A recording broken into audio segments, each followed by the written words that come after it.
அனைவருக்கும் வணக்கம்.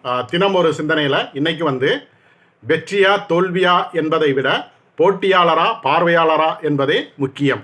நம்ம வாழ்க்கையில் நிறைய பேர் என்ன செய்கிறோம் அப்படின்னா, எந்த விதமான போட்டியிலையுமே கலந்துக்கிடாமல் நாம் ஒதுங்கியே இருக்கிறோம். எதுக்காக அப்படின்னா, நம்மளால் அதில் வெற்றி பெற முடியாது அல்லது நம்மளால் அந்த செயலை செய்ய முடியாது அப்படின்ட்டு நம்ம ஒதுங்கி இருக்கிறதுனால வாழ்க்கை முழுக்க நம்ம ஒரு பார்வையாளராகவே இருந்துட்டு போயிருந்தோம். ஆனால் சில பேர் என்ன செய்தாங்க அப்படின்னா, முடியும் முடியாது அப்படிங்கிறத அந்த போட்டியில் கலந்துக்கிட்டு அதன் மூலமாக தங்களை நிரூபித்து கொள்கிறாங்க. அதனால் அவங்க வாழ்க்கையில் மிகப்பெரிய வெற்றி அடைகிறாங்க. அப்போது நாம் வெற்றி பெறுறோமா தோல்வி அடைகிறோமா அப்படிங்கிறதெல்லாம் முக்கியமே கிடையாது. நாம் ஒரு போட்டியில் பார்வையாளராக இருக்கிறோமா போட்டியாளராக இருக்கிறோமா அப்படிங்கிறது தான் நம்ம முக்கியம். அதனால் நம்ம எந்த போட்டியாக இருந்தாலும் சரி, நம்ம அதில் கலந்துக்கிட்டு வெற்றி அடைகிறோம் தோல்வி அடைகிறோம் அப்படிங்கிறது இல்லாமல் அதில் கலந்துக்கிறோம் அப்படிங்கிறதே பெருமையான விஷயம்தான். நன்றி.